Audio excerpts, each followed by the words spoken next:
back to the patio. Today we got a 14.5 pound USDA prime brisket. We're about to get trimmed up and get it on the Weber Smoky Mountain. Let's get started. 14.5 pound brisket. We're about to get a lot of this stuff trimmed off. I'm not gonna get crazy like you see a lot of people do. I just do what's called, I guess, a backyard trim. I'm trying to get as much meat for me and my family as possible. This ain't a competition. This ain't a restaurant. We're just cooking in the backyard. But I'm done talking about it. Let me show you how I get this thing trimmed up. The big thing on these briskets is I'm just looking to take off all that hard fat. You can see right here. This stuff right here is just hard. It's not gonna render. The big thing to note from this is I try not to dig into the meat, but this has got so much right here. And we'll just continue to get all this top fat as much as we can. I mean, it goes deep in the meat, but we're just gonna start trimming it up. Any brown spots like you see right here, we're just gonna take it off. And we're gonna try to keep it rounded too. Just helps it cook a little better. This silver skin, a lot of people talk about it. You can take it off if you want to. It don't really bother me at all. And like I said, this is just a backyard trim. But I will take stuff like this off. This little thin stuff right here.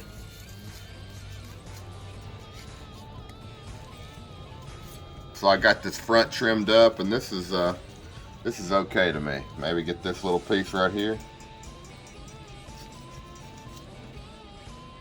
Yep, I think the rest of that's gonna render and get soft as the best it can. We'll get it flipped over, and I'm gonna take all this this off right here. I like to leave about a 1/4 inch on top. Start taking it off. And if you get into the meat, that's okay. Like I said, this is just a backyard trim. I'm also gonna take all this fat right here off too. I don't know if y'all can see it, but it's got a little brown on it. See if we can't get in here a little bit. But look right here, it is super thin. It's not gonna cook evenly with the rest of this brisket. You can see on this end how thick it is. Look how thin it is. This is a better one, but I'm just gonna look at the thinnest part right here, and I'm just gonna round it off. And look, throw that on the grill. That is your taste tester. Don't throw that away. Get any little scragglies that are left behind, because they're just gonna burn up. That's looking pretty good to me. So anyway, like I said, just a backyard trim. We're trying to get everything we can just to eat on. This ain't a restaurant. This ain't a competition. This is me on the patio cooking something good to eat. We'll get this thing seasoned up now, and I do it pretty simple seasoning. Got a little Worcestershire sauce, W sauce, whatever you call it, and this is just a binder. Just gonna go on just like that. This ain't really gonna give it a whole lot of flavor, because this is a huge freaking piece of meat.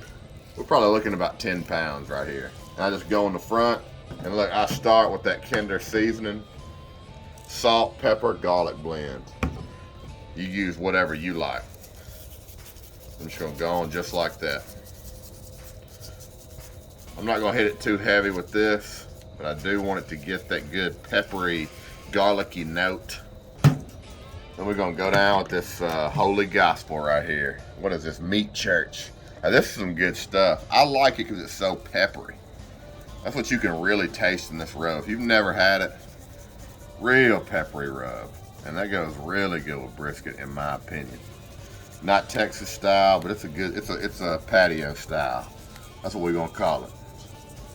And man, go on heavy with this stuff. The worst thing you can do is somebody bite into this like, man, I ain't got any flavor.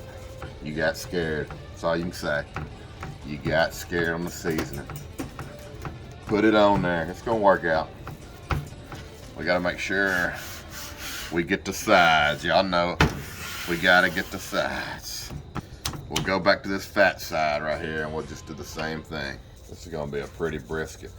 The only other thing I can say about a brisket is if you're gonna cook one, make sure that you're getting prime on this stuff. I mean, in Tennessee, prime and choice is about a 25, 50 cent difference. Pay it, it makes it. I promise you. Look, whatever's left, don't waste it, get it off. So anyway, we got this thing trimmed up. We got it seasoned up.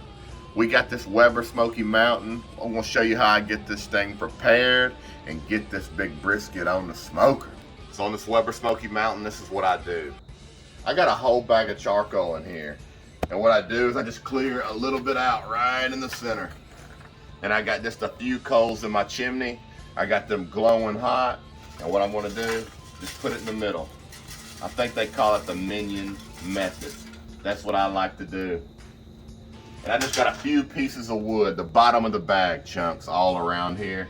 I got one good sized piece. The rest of them are just these little skinny chips. I might add one more big chunk, but I don't want to get this thing bitter smoky. That's about enough for me. We'll get this thing assembled, get some water in the water pan, and I'll show you how I do them vents. So we got this 14-pound brisket, fat cap up on this Weber 22. I got all my vents wide open, smoking with hickory wood. I'm gonna be smoking at 250 today. We're gonna go ahead and get this lid shut. And when this thing comes up to temp, what we're gonna do is we're gonna adjust these vents to a quarter of the way open, and we're just gonna see how that does. But usually once you do that, and these kind of temperatures, it's set it and forget it. I love these Weber Smoky Mountains. This was the first thing I started cooking on, and to this day, I still love it. So anyway, we will get this thing up to temp, and then we'll come back. All right, so we're almost at 250 right now. So what I'm gonna do before it starts getting a little bit over, I'm gonna start shutting these vents down. I'll leave this top wide open. Yeah, just remember on this bottom, quarter of the way open, and if we need to adjust them, we might go down to an 1/8, but we're always gonna leave this top one wide open. Look, we got our smoke rolling. It's not too thick. That's about the way you're gonna get it on these Weber Smoky Mountains. They're supposed to smoke like this. You're not gonna get that thin blue smoke, especially in the beginning of the cook. It's just the way they are. The barbecue is going to be fantastic, I guarantee it. So if you see a little bit of smoke like this, you're good to go.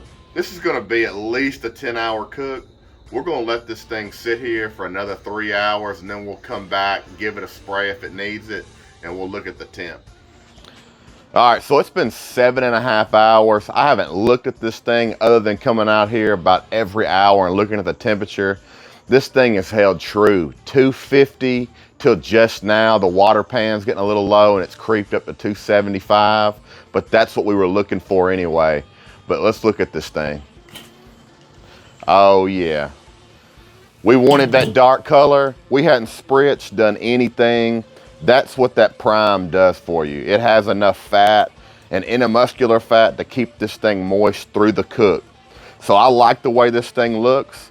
We're gonna bring it over to the cutting board and we're gonna get it wrapped up in some butcher paper and get this thing back on. We'll be back when we get it wrapped up. All right, so we just got some basic red butcher paper here. You can use aluminum foil if you want to, or you can go ahead and pan it and put it in the foil. But I don't do that just because it's gonna mess with this beautiful crust we've worked so hard to get. So anyway, this is how I wrap everything. I just got a little beef broth and Worcestershire, just a few drops, shaking it around, and this is really just gonna keep it, it's gonna help it steam through the process.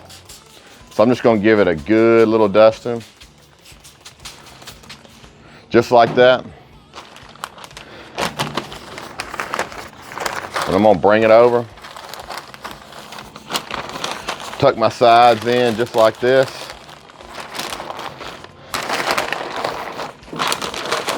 And I wanna cook it the way I had it before. Fat cap up. All right. So I forgot to put the thermometer in. Make sure you do that. Hey, and where I stick this is just in the fattiest part of the brisket. Just like that. And then no big deal. We'll just go ahead and we'll wrap this brisket back up. So anyway, we're 181. I'm looking for anywhere from 202 to 205. We'll just kind of see how it feels in the end. But I'm gonna put some more water in my water pan, get this thing back on, and we'll be back when it reaches an internal temperature of 202, 205, whenever it starts probing like butter. All right, so it's been another 2 hours on this brisket. We got it to 202 right here. We're gonna take it out of this butcher paper, start probing it, and see if this thing feels like jelly. Woo-hoo-hoo-hoo-hoo. Guys, this is what it's all about right here. Oh man, it smells so freaking good. What I wanna do when I look for this, I just wanna pull this probe in. I just want it to feel like butter. Oh man, it is perfect everywhere in this brisket. So I know this thing is done, but before we bite into this thing, we got to give it a rest. I like to do 2 hours. I don't think I have time today, but we're gonna do an hour and a half. If you're gonna do this and you spend all this time, at least give it an hour. And when I do wrap it up, before I do that, look how this thing just jiggles. I mean, that's what you're looking for, just jelly. That's how you know this brisket's gonna be amazing. All right, so when I wrap this thing, what I'm gonna do is I'm gonna take it out of the butcher paper and put it in foil. The reason I do that is because these crusty ends right here, that aluminum foil, as it sits in there, it's gonna kind of steam. It's not gonna ruin your bark, but it's gonna kind of soften these hard edges. We'll just pull that paper out. Woo! You wanna dump all that good juice on there. We'll just wrap it up just like this. After I get it in the foil, that's when I want to get a towel. I just kind of wrap it up with a towel just to help hold that heat, and then just get any cooler that you have, stick it down in the cooler. And this thing, it will keep this thing good for hours. So what we'll do now is we'll let this thing rest for an hour, hour and a half. Preferably I like to do this 2, but it's gonna hold its heat for a good 4 or 5 hours, especially if you have a good cooler. So anyway, we'll give this thing a good rest, then we'll come back, cut a few slices off of it, and give this thing a try. I can't wait. So this thing is finally done. We've been letting it rest for an hour and a half now. It's time to try this thing. Oh my gosh, woo, it's still smoking hot. So we're gonna go ahead and separate this brisket. So I wanna go about right here. Oh yeah, and we'll just start making some slices on this thing. We'll move that point out of the way. And then you want to make these about a 1/4 inch thick. Whew, it's so hot you can barely touch it. Pencil width is what they say. Then we'll turn, always turn your point. The grain runs the other way. And you can always just take this big fat piece off right here. Most of that's just fat. Cut that off. Oh yeah. Typically you'll make these just a tad. That's what I'm talking about. This big old fat piece right here. Get that, don't nobody want to eat that. Now you're ready to slice. Oh yeah. Woo! Let's go ahead and give this thing a try. Oh yeah, y'all see this bending? Man, oh Lord. Pulls right apart. That's what you want to see. A little bit of the flat. That is perfect. But everybody wants a little bit of this point. That's where all that flavor's at. We'll go ahead and cut a little piece off right here. We'll see how we did. Y'all look at that thing.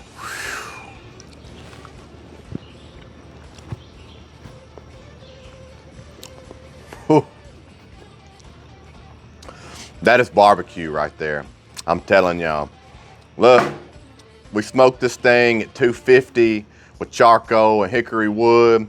The total cook time for this thing was about 12 hours. If y'all got any questions, leave me a comment. I'll answer them the best that I can. Like, comment, subscribe, help the channel grow. Hey, thank y'all for watching.